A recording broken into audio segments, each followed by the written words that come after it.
भारत का इतिहास सिर्फ किताबों में नहीं, मंदिर की टूटती दीवारों, बिखरे खंभों और बदले हुए नामों में भी छिपा है।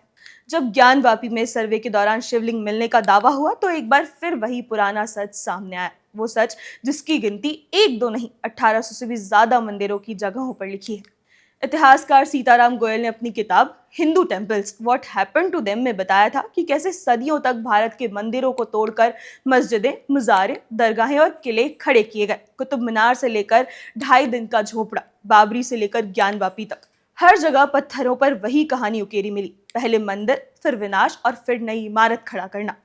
गुजरात में 170 जगह, कर्नाटक में 192, तमिलनाडु में 175, मध्य प्रदेश में 151, पश्चिम बंगाल में 102 और बिहार में 77।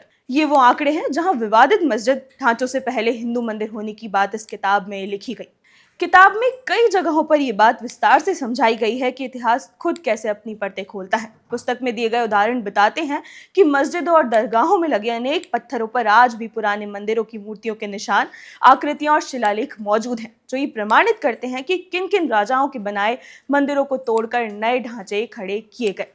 किताब में गुजरात की अहमद शाह जामी मस्जिद, दिल्ली की कुव्वतुल इस्लाम मस्जिद, बंगाल की अलाउद्दीन मस्जिद, बिहार की शाहबाज दरगाह और आंध्र प्रदेश की जामी मस्जिद जैसे कई उदाहरण दिए गए हैं। लेखक बताते हैं कि इन इमारतों के निर्माण में वही पत्थर और सामग्री इस्तेमाल हुई जो पहले हिंदू मंदिरों से ली गई थी। इसके अलावा पुस्तक में ये भी दर्ज है कि कई प्रमाणिक मुस्लिम इतिहासकारों ने ये खुद स्वीकार किया कि उस दौर में मंदिरों को तोड़कर मस्जिदें बनाई जाती थी। इसलिए इस किताब के तथ्य जैसे ही सोशल मीडिया पर सामने आए, एक नई बहस छिड़ गई। लोग कह रहे हैं कि अगर इतिहास सिर्फ यही कहता है तो फिर सवाल सिर्फ इमारतों का नहीं, हिंदू धर्म के प्रति सदियों से चली आ रही मानसिकता का है। क्या सच में भारत को एक इस्लामिक पहचान देने की कोशिशें इतिहास का हिस्सा रही हैं?